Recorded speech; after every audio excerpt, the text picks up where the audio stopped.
Pois é, a gente tenta a comunicação com a base não consegue ouvir a nossa comunicação. Tá me ouvindo aí? Agora sim, então tá valendo. Muito boa tarde, muito bom dia, muito boa noite. Seja bem-vindo a mais um episódio do nosso podcast Chuchu Beleza, nosso podcast Cuca Fresca. Cara, sabe que eu vim pensando nessa marca? A gente registrou essa marca, né? Sim. Cara, essa marca é muito forte, muito boa. Cuca Fresca. Eu tava dirigindo na estrada esse final de semana e pensando, Cuca Fresca. Puta, Cuca Fresca é uma coisa muito legal. É uma coisa que abre portas e abre mentes para muitas coisas. Mas sem delongas, vamos iniciar mais um episódio, dando boa tarde, boas-vindas. E aí, Jaime, tô com saudade. Pois é, cara. Uns 2, 3 episódios sem a sua presença aqui. Mas a agenda tá corrida, né, Ale? Imagino Olá, que sim. pessoal. Tava com saudade de vir participar aqui, né? Hoje eu não vim sozinho.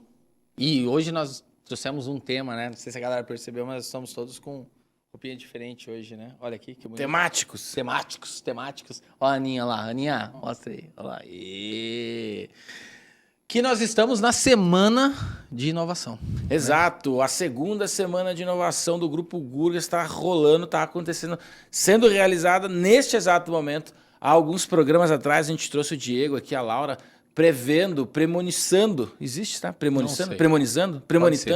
Em premonitude do que está na premonição de acontecer, que era a segunda semana de inovação do Grupo Gurgas. E aconteceu, chegou. É este o momento. Eu já falei para não colocar essa câmera lá de cima, porque libera a minha calvície, me tira um pouquinho da minha qualidade. E aí, brincadeiras à parte, estamos no meio dela, ou melhor, no início dela. A gente grava toda segunda-feira, começou... Eu tô com meu óculos aqui, não preciso dele. Começamos na segunda-feira, por isso somos tematicados, tematutilizados. E agora, quem é que tá com a gente aqui? Beleza, indo pra sequência, por favor. Sem enrolar nos meus trocadalhos. Edu! Daí, Edu! Tiramos ele de dentro da televisão e colocamos ele sentado na cadeira. Para quem assistiu o penúltimo podcast, lembra que o Edu estava fazendo publicidade para uma loja de Insufilme. Insufilme, de dentro do carro, no trânsito de São Paulo. Agora estou aqui, em Cascavel, presencialmente. Exatamente. Fizemos uma materialização, bom, como no programa anterior, o Edu já se apresentou. Em resumo, Edu, quem é o Edu hoje na Eucard? O Edu veio, começando hoje na Eucard, com muito prazer e satisfação estar aqui. Serei o Product Owner, o dono do produto. Que bonito, né, cara? Que coisa bonita. Viu a accent do cara? Isso aí deve ser norte da Irlanda do Sul. Mas é isso mesmo, e hoje o Edu tá aqui junto da Ana, fazendo companhia pra gente falar sobre inovação e vendas, porque esse aqui é o time responsável por fazer o plim plim, se tiver um efeito sonoro aí, edição, fazer um tchim de máquina registradora acontecer dentro do Eucard. E a gente aproveitou a semana de inovação e o time, a presença do Edu de vendas, para falar um pouco sobre o que tem acontecido no mundo das vendas, no mundo comercial nos últimos tempos, que valeria a pena estar na pauta de uma semana de inovação como essa que a gente está vivendo. Jaime, quer começar fazendo uma pergunta? Não, eu quero começar, porque a Aninha tá ali. Oi, Ana, dá um oi pra gente. Oi, pessoal. Ana você esqueceu, cara, de apresentar. Caraca, Ana, me desculpa, para tudo, chama a NASA.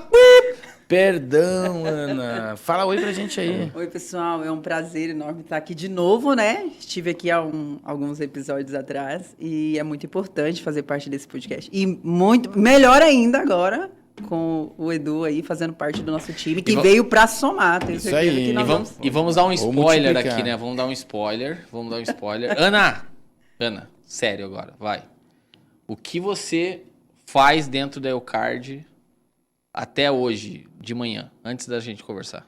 O que você fazia? Antes desse episódio ao ar. Antes desse episódio ao ar, porque a galera vai ouvir nesse episódio aqui, hein, que tá acontecendo. Conta pra gente. Primeira mão, né? Primeira mão. Então, até agorinha, eu estava sendo PM da squad comercial da Eucard. E agora, Ana? E agora, eu tenho que até aprender a falar o nome, né? Porque já começou Não, o Edu tá aqui do lado, o Edu vai ajudar. O Edu vai me ajudar, né? Vai. O que a Ana é? Edu, o que eu sou agora, Edu? Você é PO. É isso aí. Ao invés de a gente se enrolar nas línguas, vamos às letrinhas que simbolizam as posições dessa turminha. Puta, que legal, Jaime. A gente tá com 2 POs para falar de negócios. Ana, você me desculpa não ter apresentado você antes, viu? Eu não tinha visto você aí. Eu acho que é uma coisa particular. Mas não tem problema. Sempre será. Então agora sim. Agora sim. Ali, ó, o negócio é o seguinte. Nada melhor do que falar na semana de inovação sobre inovação. E nós trouxemos as 2 pessoas que praticamente aí vivem a parte de vendas, né? E todo time de vendas tem que estar inovando constantemente. Afinal de contas, vender é muito mais do que tirar pedido, né? Isso aí. Na verdade, quase não tem nada a ver com tirar pedido. Né? É verdade. E daí nós trouxemos a Ana e o Edu aqui para contar um pouquinho sobre inovação, né? E essa ideia de falar sobre inovação, não necessariamente sobre a Eucard, porque na Eucard a gente vive inovação, né? Não é à toa que o Grupo Gurgas incentiva, promove, dentro da Eucard a gente promove crescimento e inovação, mas nós vamos falar aqui desde a base zero, como é que as empresas podem inovar colocando seus produtos à venda. E daí, galera, a gente pode falar de tudo um pouquinho, tá? Desde o modelo de time de vendas, até canal de vendas, metodologia, gestão, indicadores, a gente pode falar um pouquinho de cada. Beleza? Maravilha. Não é só bomba aqui. O que vocês acham que mudou da vida do vendedor de 10, 20 anos atrás para hoje? Tô passando na rua e olhei, olha lá um vendedor. Hoje em dia, como é que tá esse papel? Na verdade, assim, eu acho que é muito além de um tirar pedido, né? Eu estava comentando até com o Edu agora há pouco, né? Falando que os vendedores de antigamente chegavam no balcão, tiravam o pedido, você quer, sei lá, esse sapato? Então beleza, toma aqui o número 39, leva e vai embora. E hoje virou além disso, né? A gente entende que precisa agir uma venda consultiva, precisa entender a necessidade do que o cliente precisa, entender profundamente do que simplesmente levar só a adaptar a um produto, né? Então, vendas, existe um processo e também existe uma metodologia, né? Não existe também só você ficar, eu vou lá, tiro um pedido e pronto, acabou. Né? Então, no mundo de vendas, eu acredito que as pessoas elas devem performar cada vez mais, procurar se qualificar. Então, não nasci vendedor, né? Eu acredito que isso tem algo que você deve treinar, que você deve se adaptar. Eu acho que é um pouquinho disso. E aí, o que você acha, Edu? Eu acho que é bem esse caminho mesmo. Eu acho que vendas hoje em dia é muito você entender do produto que você está oferecendo, né? Então, eu acho que os vendedores antigos vendiam qualquer coisa, mas não tinha profundidade nenhuma técnica sobre o que estava falando. E o conhecimento técnico sobre o produto e indicando ao cliente o que pode agregar para o que o cliente está buscando, isso vai fazer com que tenha um cliente satisfeito, então a satisfação do cliente. Com isso, a gente mantém a retenção do cliente, a rentabilização desse cliente e, lógico, o boca a boca, a indicação do nosso produto. Então, acho que uma venda consultiva, onde você tem muito conhecimento sobre o que você está falando, acaba trazendo um cliente muito mais feliz e um cliente que traz muito mais dinheiro para dentro de casa. E até porque a gente está no domínio da venda também, né? Você sabe aonde você vai manusear o teu cliente, você sabe o melhor. E lembrando que também não é só um produto, você está levando uma solução. Acho que o vendedor hoje, ele se tornou, além de um vendedor, ele se tornou um consultor. Né? Então, ele entende a necessidade do cliente, ele sabe, ele tem domínio do produto dele e ele caminha para o que é o melhor. E o que eu vejo que é muito interessante hoje, o pessoal olhando não só para a régua de venda, né? Mas o de pós-venda. Então, hoje, acho que é um conglomerado aí de etapas dessas metodologias. Então, tem todo o pré-venda, tem a venda em si e tem o pós-venda. E hoje, um bom vendedor é o que olha para toda essa régua completa, pensando na satisfação, colocando o cliente como centro de tudo no final das contas. E aí, Jaime, você acha que é isso mesmo? Cara, eu fico até feliz, porque mostra que realmente o time está alinhado, né? Uhum. A venda, no meu ponto de vista, ela começa na missão e na visão da empresa. Né? A missão e a visão da empresa tem que cuidar, né, ou curar uma dor. E quando a gente fala em venda, que nada mais é do que a negociação fim, né, entre ofertar e entregar o melhor produto para nosso cliente, né, a fim de curar ou de tratar uma dor, né, e não necessariamente pode ser um problema na empresa, mas sim pode ser uma melhoria, um crescimento, né. Nosso produto como benefício, nós entregamos muito mais do que cartão alimentação ou cartão refeição, né, nós entregamos o alimento do dia a dia da maior parte dos funcionários, né, dos colaboradores. Então, entender que todo o processo de venda, ele nasce lá na criação, na visão e na missão da empresa, pô, cara, tem tudo a ver, né? É muito mais realmente do que a gente só ir lá e fechar o contrato. Você concorda? Então, cara, eu ia até jogar uma provocação com relação a esse sentido. A gente está alinhado sobre uma determinada estratégia, né? A Ana falou um pouco ali do que vem a ser uma venda consultiva, quando o produto não é tão simples assim de ser emplacado, né? Não é o mesmo processo de venda, por exemplo, da Netshoes. Para você comprar um tênis no e-commerce da Netshoes ou no marketplace de qualquer, não é o mesmo processo, né, de venda consultiva. Ou melhor, não é o mesmo caminho, não é a mesma jornada que o cara percorre, a não ser que tenha algum quesito diferenciado. Tipo assim, tênis para corredor de rua que tem o pé pronado ou supinado e que não corre, sei lá, na chuva. Sei lá, estou inventando aqui, né? Então, dependendo do escopo da venda do produto, eu acho que existe um caminho diferente. E aí eu queria engatar numa provocação. Eu trabalhei uma vez numa empresa que o presidente escrevia livros sobre vendas. E um dia, ele conversando com ele, ele falou assim, cara, no meu livro, uma das maiores lições que eu tento passar é que você passa o mês inteiro tentando vender, a hora que você fecha a venda, o dia seguinte é o dia que você começa a próxima com o mesmo cara. E eu fiquei com aquilo na cabeça, né? Pô, como assim? Eu falei, não, porque eu vou ligar, vou negociar, vou falar bem do meu produto, vou explicar um caminho, vou fazer não sei o quê. Fechei a venda no dia seguinte, e aí?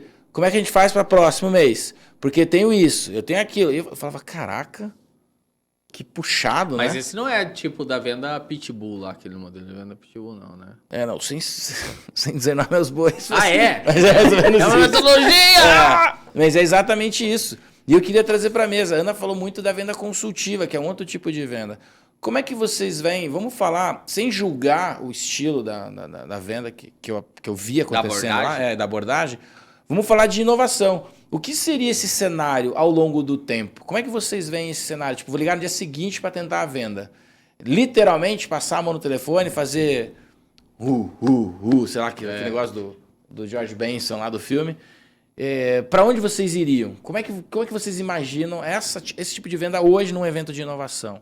É igual, não é igual? Tem ferramental, não tem? Acho que eu arranquei uma casquinha aqui na minha orelha. Quer que eu fale? Bom, eu vejo que a venda de hoje em dia é muito na necessidade de entendimento do cliente, independente do produto.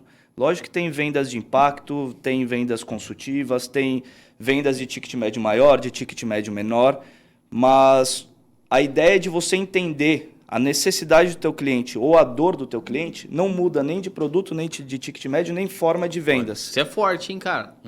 Isso é forte, é uma visão... Né? Pode ser vendida ali aquela venda de impacto, mas se eu estou querendo procurar um terno para um casamento, ele tem que entender que eu estou querendo terno e não uma bermuda para ir para a praia, por exemplo. E antigamente... Ou até um terno para padrinho do que um terno para convidado. Perfeito. É diferente. Como é que eu vou estar como padrinho e como é que eu vou estar como convidado? Dentro do mesmo produto, a gente tem dois caminhos, duas jornadas. Talvez. E aí a gente pega o vendedor de antigamente, era o bom de gogó. Eu acho que o vendedor atual é o que tem a escuta ativa, né? Então, que sabe fazer perguntas bem encaixadas, sabe entender o que o cliente está falando e entregar exatamente o que ele precisa. Então, eu vejo que as vendas vêm evoluindo para isso, lógico, com metodologias, e aí, quanto à ferramenta, a gente tem inúmeras ferramentas aí que vai dar inteligência de funil, de CRM, etc. Sensacional. No nosso caso, né, Ana, a gente tem que estar entendendo muito mais aprofundado a dor do cliente, né? Eu preciso estar mergulhado no universo dele, porque senão eu não consigo vender, né? Não, com certeza. Isso que o Edu falou faz muito sentido. Às vezes também as empresas, elas olham muito na necessidade do que elas querem vender naquele produto e não olham para a necessidade do cliente. Então, você olha a dor do cliente, analisa profundamente e se torna um consultor, como eu havia falado antes. Então, você vai entendendo conforme o processo dele, encaixando na dor, porque muitas vezes o cara nem tá flexionado muito na dor, ele não tá nem sentindo, e você tem que fazer as perguntas corretas, a forma correta de abordagem, até para que ele também não se sinta atacado, dizendo, você só quer me vender um produto. E aí também, o vendedor também, eu falo que ele tem que ter a humildade de falar, olha, chegou aqui o ponto, meu produto realmente não te atende nesse momento, e ele sai de campo. Mas ele tem que se aprofundar na dor. o cliente ele tem que se sentir apegado e confiança. Eu acho que a venda ela vem muito de um relacionamento de confiança. Então, você tem que se aprofundar na dor. Ô, Jaime, você já foi líder de diversos negócios, né? Não é de agora. Que você tem sucesso nos lugares, nas coisas que você faz. Como é que você vê essas diferenças de vendas entre produto e serviço? Uma coisa é vender produto, vender celular, tênis, tal. Outra coisa é vender serviço, uma recarga de celular, um pagamento de boleto, por exemplo, um curso de inglês. Curso de inglês não, linha de celular. Né? Eu confundi escola de inglês com lojas da Vivo, um outro né? executivo aí que toca as escolas de inglês. Eu não. É verdade. Nós tínhamos as lojas da Vivo. Né, da Como é que você vê o processo de evolução nesse sentido, dentro dessa diferença do que vender? Assim, o conceito básico, inclusive o que nós estávamos falando aqui, sobre dor, né? Ele tem que existir independente do serviço, do produto, né? Se é um produto físico, se é apenas uma prestação de serviço. Tem que haver o estudo ali, né? A análise para entender qual é a dor daquele cliente naquele momento. Porque somente depois que realmente a gente souber qual é a dor dele, que nós vamos poder encaixar, né, ou enquadrar o produto, independente se é produto ou se é um serviço, para a utilização dele. Não dá para vender, né, produtos de pet para alguém que quer cuidar de orquídeas, né? Então, eu tenho que saber realmente qual é a dor do cliente para mim ofertar o melhor produto. Lembrando que realmente existe uma régua aí muito longa, né? Pode ser independente do produto, que nem no nosso caso é um produto de benefícios. Os contratos geralmente são contratos longos. Mas um dia aquele contrato vai encerrar, um dia vai haver uma renovação. Se nós não conseguimos atender esse cliente durante toda a régua, todo o tempo de vida dele, né, o lifetime dele, nós vamos provavelmente perder esse cliente. Então, realmente, aquela ideia eu vendo agora, amanhã eu entrego, vendo mais um pouquinho, depois de amanhã eu entrego, vendo mais um pouquinho, né? E assim é constantemente. Mas eu acho que a origem, Ali, é a mesma, é identificar a dor. E é claro que toda abertura de novos negócios, né? Nova operação, o ponto fundamental, e é claro, eu só vim aprender isso depois de muito tempo, né? Muitas empresas, era que se eu não conseguir descobrir uma dor que faça sentido a existência daquela empresa, melhor não ter empresa. Porque tá cheio de empresa aí ofertando serviço, mas nem sabe que dor ela que é o porquê, né? O porquê de criar o produto, o porquê da dor. Exatamente. Legal. E o ferramental? Como é que vocês vislumbram essa evolução? Que nós, mais uma vez, a gente está falando de inovação no processo de vendas. Como é que vocês veem a chegada de ferramentas que ajudam, que auxiliam no processo de vendas? O que o vendedor de hoje tem que abraçar, porque comprovadamente isso starta uma recorrência, um processo de ticket médio melhor, ou que ele não tinha lá atrás? O que hoje ajuda, o que não ajuda? Ferramentas. Eu quero começar essa, mas eu vou começar pela base, porque é o seguinte, quem está assistindo nosso podcast aqui vai ficar atento e falar assim, nossa, agora eu vou descobrir qual é a ferramenta que realmente vai mudar o destino da minha empresa. E na verdade, cara, a ferramenta pode ser o próprio bloco de notas. Pode ser uma planilha do Excel, pode ser aquele risca-rabisca que tem em cima da mesa. Você utilizar uma metodologia para fazer as anotações corretas, né? Uma agenda para colocar o dia de retorno ao cliente. Então, a metodologia serve para você definir que dia você vai retornar, qual é o tempo, né, que eu vou dar para o cliente pensar sobre a proposta feita. Então, ela pode começar desde uma planilha, de um risca-rabisca, de uma planilha do Excel, de um bloco de anotações. E daí vem muitas outras, né? Ana, sugira aí algumas ferramentinhas. Pode até falar daquelas que a gente já passou, porque nós já passamos por muitas, né? Já, ali na YouCard nós passamos pelo... Aí tem algumas ferramentas como o Pipefy, a gente já usou o Pipefy.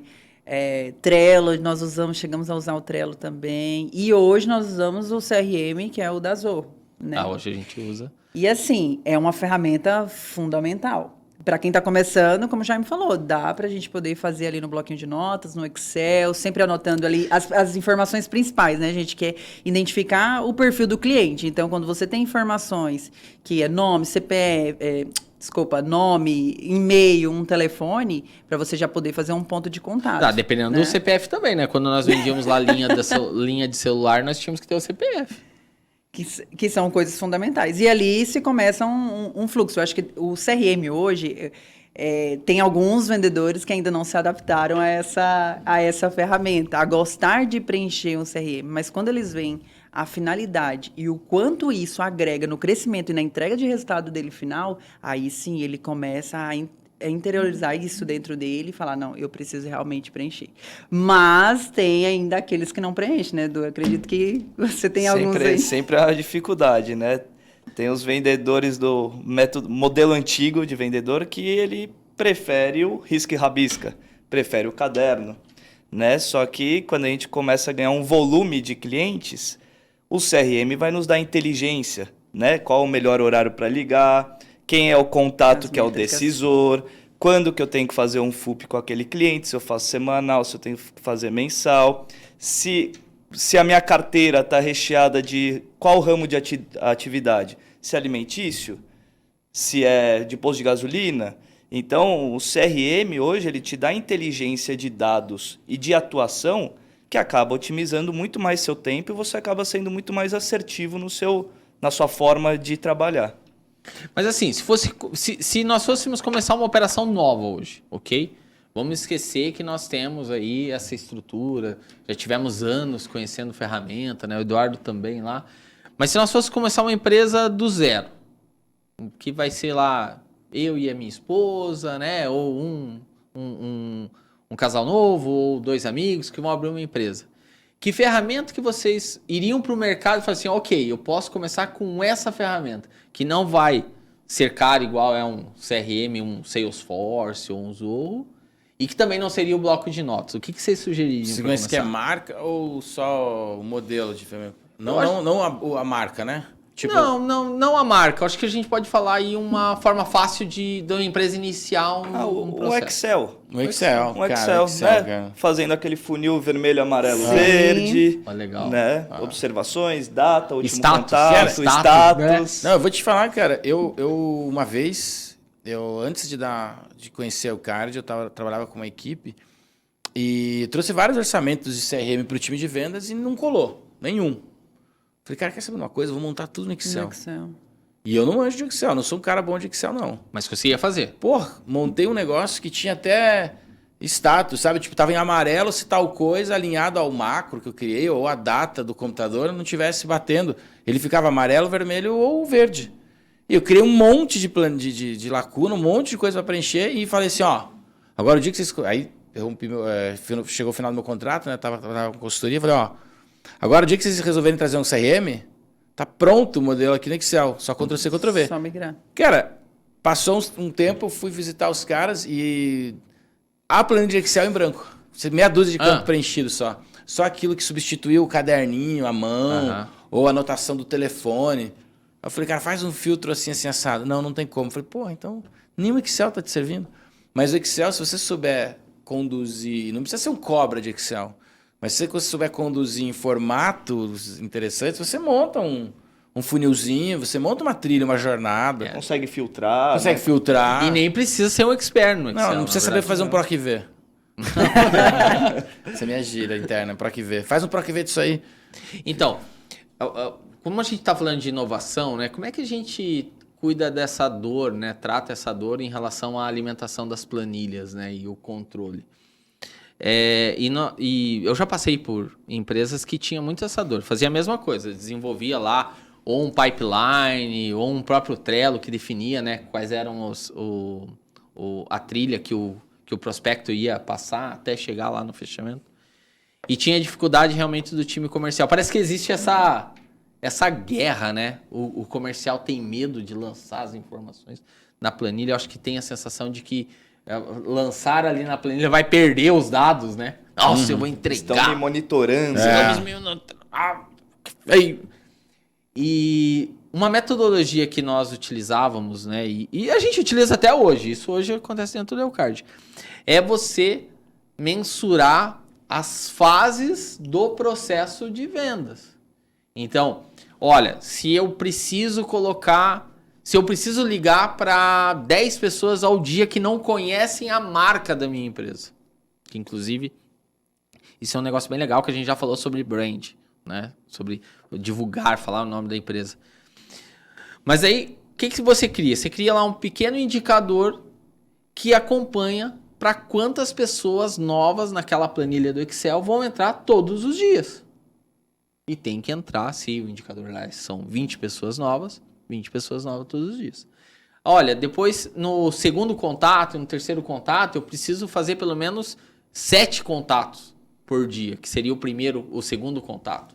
Crie um indicador para saber se aquele time está fazendo o segundo contato, terceiro contato. Então, acho que quando a gente está falando em inovação, e o legal dessa semana é a gente falar sobre metodologia de venda, mas também falar sobre inovação, essas formas de acompanhar o monitoramento do time de venda. Hoje está muito mais avançado, né? Eu queria que vocês falassem um pouquinho sobre quais são as métricas e como é medido a evolução do processo de time de vendas. Cara, eu tenho um indicador muito legal lá no meu time, já mandei uma aqui, que inclusive foi uma sugestão que veio por sua parte, que é a margem de contribuição. Porque eu nunca tinha escutado falar em margem de contribuição antes de chegar na Eucard, né? As empresas por onde eu passava tinham outro tipo de controle. E é muito legal porque recentemente eu ouvi no evento que a gente foi em Florianópolis, em programas de televisão, até em filme eu já ouvi falar da margem de contribuição. A última vez que eu ouvi falar para vocês, olha que loucura, eu estava na fila do pão no Irani, aqui em Cascavel, e tinham dois caras conversando do meu lado, porque a margem de contribuição, não sei o que, eu falei, porra, opa, caramba, né, cara, esse era eu que estava na caverna. E eu acho isso muito legal, porque às vezes você faz... Como é que você define venda ruim de venda boa? Né? Porque existe uma venda ruim. Você promete um monte de coisa, o cara assina, chega lá para dentro, o cara vê que não tem nada daquilo, é uma venda ruim. E nesse caso, a margem de contribuição me mostra de cara se os números são realmente uma venda boa ou uma venda ruim. Então eu prefiro trazer no nosso negócio, né, meia dúzia de empresa com um ticket médio lá em cima de Vale Alimentação, do que um monstro de empresa, muitos colaboradores e um ticket médio lá embaixo. O trabalho para cuidar do sucesso daquele cara vai ser enorme e o que ele vai deixar aí nem sempre a margem de contribuição tão alta. E vocês? Eu dividiria entre 2 etapas, a pré-venda e pós-venda. Legal. E aí, nas etapas de venda, prospecção, negociação e fechamento. Então, olhando para as conversões até chegar no fechamento. E depois, olhando para pós-venda, olharia para rentabilização, retenção, pré-churn e churn. Então, caramba, seria, acho que esses os indicadores que eu olharia de um cliente para saber como que ele está se comportando dentro da nossa carteira. Edu, o que é pré-churn? Primeiro. O que é churn?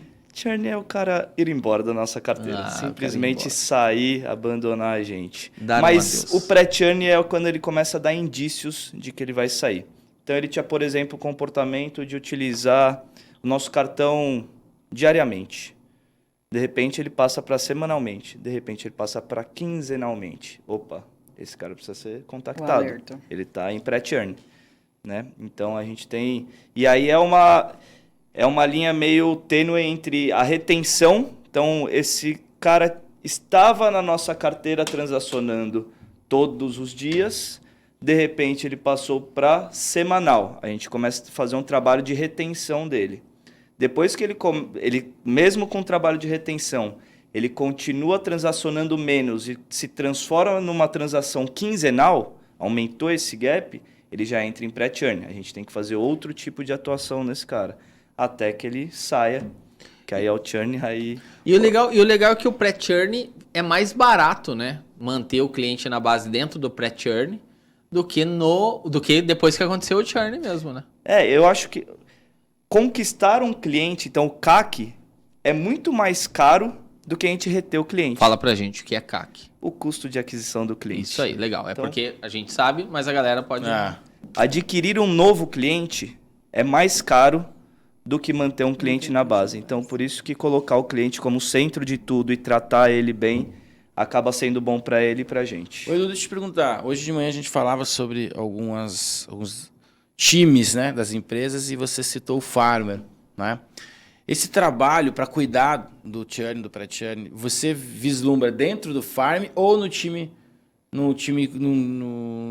Hunter, no time de SDR, no time de Inside Sales, no time de Closer? Quem cuida do pré-churn? Como você imaginaria isso hoje? Esquece um pouco o modelo que foi apresentado para você hoje de manhã. Como você imaginaria ou como você viu acontecer isso lá fora? Para mim, está dentro do escopo do Farmer, né? Então, o Farmer é quem cuida desse pós-venda. Uhum.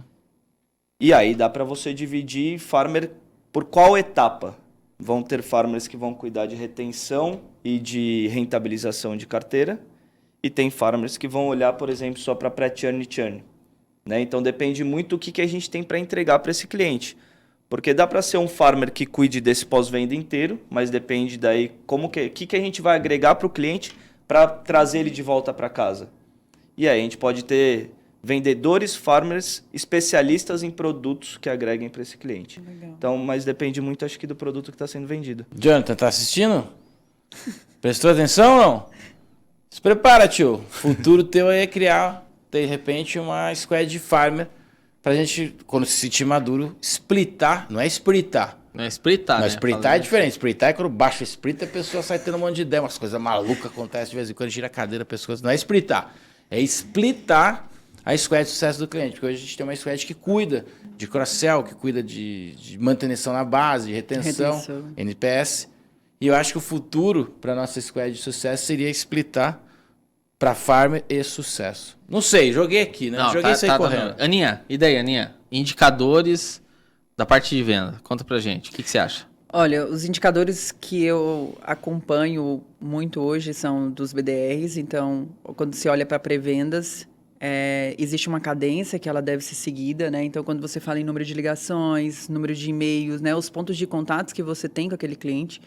Hoje, na EuCard, particularmente, nós temos uma cadência que ela leva até quase 12 dias, né? Então, você, claro, corridos e intercalados, que você entra em contato com esse lead lá, com esse cliente potencial, que são de extremamente importantes para quê? Porque a gente possa tentar escalar e aumentar o nosso funil de vendas. Um time comercial, ele deve estar bem estruturado e alinhado ao funil de vendas. Então, quando você fala em pré-vendas, inbound, outbound... Então, tem as etapas que devem ser cumpridas até chegar em oportunidade de agendar a reunião, que é um ponto muito importante. Então, hoje, quando um pré-vendedor ele consegue agendar várias reuniões no mês, lá, sei lá, ele já fica super animado. Então, isso que faz... Porque em vendas a gente recebe mais não do que sim. Então, se não tiver indicadores que faça ele olhar e escalar, ele vai se desanimar, né? E aí, quando se olha em vendas, negociação, propostas, né? E o fechamento, ganho ou perdido. Então, são indicadores que em vendas se acompanha para que o vendedor ele também se continue motivado e o gestor ele tem que ter muito um alinhamento macro de ser estratégico, olhar essas métricas para que ele possa, peraí, seu funil aqui tá engordando aqui no negociação e cadê o número de oportunidades? Por que os BDRs não estão mandando oportunidades aqui? E assim, a gente escalar um melhor número de oportunidades. Caramba, e temos conteúdo, hein, Ali? Caramba, cara, eu tava aqui pensando. Se a gente fosse fazer cortes para poder promover esse tipo de bate-papo, a gente ficar um mês inteiro só cortando, porque tem conteúdo pra caramba. Só não temos tempo. Eu queria puxar aqui meio que encaminhando para o nosso final, vou puxar minha sardinha. Como vocês sabem, na segunda semana de inovação, que a gente vai finalizar ela na sexta-feira, começamos ela hoje, eu faço a palestra de fechamento, e a minha palestra é sobre criatividade. Então eu queria perguntar para vocês, qual o papel da criatividade no processo de venda? Olha, a criatividade é diária, a todo momento, né? Eu acho que cada cliente nos ensina um pouquinho mais e nos faz ser cada vez mais criativos, né? Não sei se era isso que você queria escutar, não respondeu nada com coisa nenhuma, mas tudo bem. Já sabe como é que tem que seguir, né? A brincadeira do mais ou menos por aí. A gente enfrenta um leão por dia, né, Ana? E aí, como é que a criatividade te ajudou? Na verdade, como a gente falou, há um processo, há uma metodologia, mas a criatividade ela tem que estar rodando, né? Então, assim, se você conversa com um determinado cliente, você segue um script, se você não tem o insight de, olha, eu vou fazer diferente, e se mover dentro do processo de vendas, e ter o alerta, porque quem está ali na ponta também sabe muito mais, sabe passar por aquilo. Então, Desculpa, tem muito cliente que você tá lá negociando, conversando, e você tá vendo que de lá não vai sair nada. Então, tem aqueles clientes que você tem que entender qual que é o momento dele. Será que aquele momento é de escutar tudo que eu tenho para falar ou não? É um cliente que eu vou ter que inovar no meu speech de venda ou não? Então, eu acho que você tem que ser criativo. Cada cliente te traz uma necessidade, né? Que você tem que ali, no momento da conversa, ser criativo. Achar uma reação. Ou se eu desligo o telefone, que é o TMA, né? Tempo médio de atendimento. Quanto mais tempo você tá lá falando, mais tempo você está perdendo, talvez, de trazer um cliente que seja bom para sua base. Menos tempo, né? E que melhoraria a base. Então... Que é a criatividade, né? Putz, na negociação, na hora que você senta... Eu fiz um treinamento, o cara falava assim, bate o olho no CRM. É engenheiro, quem vai negociar com você, leva uma HP. Licença... Coloca HP na mesa. Bate pro cara ver. Desculpa, podemos conversar? Vamos começar? E o cara bate o olho na tua HP e fala, opa, isso aí manja, né? O cara tem uma certa idade, faz a barba, tira a barba, deixa a barba branca, vai de óculos, vai sem óculos. Então, eu já vi das mais bagunçadas maluquices possíveis em treinamento de vendas, ministrando ou como ouvinte. E que realmente tem coisa que dá muito certo. Tem coisa que você... não vai rolar. Na próxima você não faz, não leva essa... Não faça isso, não faça isso. Tipo, que nem uma vez que eu... Quem manda o filme? Que eu fui vender... Na verdade, era a primeira reunião. Não era venda ainda. Era um processo de venda consultiva. E aí eu fui bem vestido, porque era o presidente de uma grande construtora. Máquinas para construção. Eu fui super bem vestido. E eu tenho um relógio que minha mãe me deu de Natal há muitos anos. E era pulseira de couro, mas como tem lá sua qualidade de branding, a pulseira esgarçou, sei lá como é que fala, inteira. Aí, abriu. O que eu fiz? Numa viagem para fora, eu estava no Outlet Premium em Las Vegas, eu vi uma pulseira de $2 que parece ouro. Nossa, o negócio você olha de longe, aquilo parece um Strobel dos anos 80, brilhando. Eu falei, vou querer essa pulseira. E engatei no meu relógio, lá mesmo na feira. Quando eu voltei, eu fui nessa reunião. Cheguei na reunião, falei, porra, o cara é importante, tá? Vou meter um relógio pro cara, esse que é caro, bonito, pra dar uma, né? No meio da reunião, o cara falou, que horas são? Tchac! O relógio não funcionava há pelo menos uns 3 anos. Eita. Era só cenográfico. Era figurativo, porque o importante era a pulseira. Não era? Não eram as horas. Na hora eu puxei meu telefone e falei, 17h15, aproveitei aqui para ver uma mensagem. E com essa a gente vai se encerrando mais um episódio do Cuca Fresca. E aí, Edu, gostou de estar aqui presencialmente? Bom demais. Está aberto o convite para toda vez que vier, porque o Edu ele é meio híbrido, né? Ele é metade respiração celular, cutânea, entendeu? Conexão, Zoom. Ele é um híbrido. Vive tanto aqui quanto em Júpiter. Pode mergulhar que ele respira embaixo d'água. Ele é meio X-Men. Então, não é sempre que ele vai estar aqui, está aberto o convite para toda vez que vier a Cascavel para a gente fazer esse projeto de perto, sentar aqui nessa mesa do Cuca Fresca para falar com a gente, né, Ana? E a Ana também, quando voltar a Cascavel. E a Ana, quando voltar a Cascavel. Spoiler! Também vai ser onipresente, né? Vai ser onipresente. Fica com convite. Não sei se aparecer na telinha ali. Isso, participar com a gente de formas remotas, né? Vai ser legal a gente fazer uma participação aqui com... tipo Manhattan Connection. Em São Paulo, 19 horas, mas já em Manaus, 18. Mas eu já falei hein, cara. Cascavel é uma cidade maravilhosa. Ganhamos já outros horizontes, ganhamos outras... áreas de atuação. Então o Brasil tá ficando pequeno pra nós, hein? Olha lá, hein? Olha lá. Spoiler! Olha, spoiler! Certo? Jaime, obrigado, gostou? Adorei. Não volta. Não, na a próxima gente sente falta aqui. Na próxima eu volto. Próxima. Aliás, as próximas vai ser tudo sobre o RD Summit. É verdade. O senhor esteve, a senhorita esteve. Fica tranquilo, vai chegar a tua vez. Ano que vem você estará. E a gente vai trazer convidados para bater um papo aqui com a gente sobre o que rolou nesse evento, que é um dos maiores eventos de inovação, vendas, marketing, que acontece no calendário brasileiro. Fechou? Fechou. Todo mundo dando tchau? Obrigado. Tchau. Valeu, gente. Um abraço. Tchau. Curte, compartilha, comenta aquela história.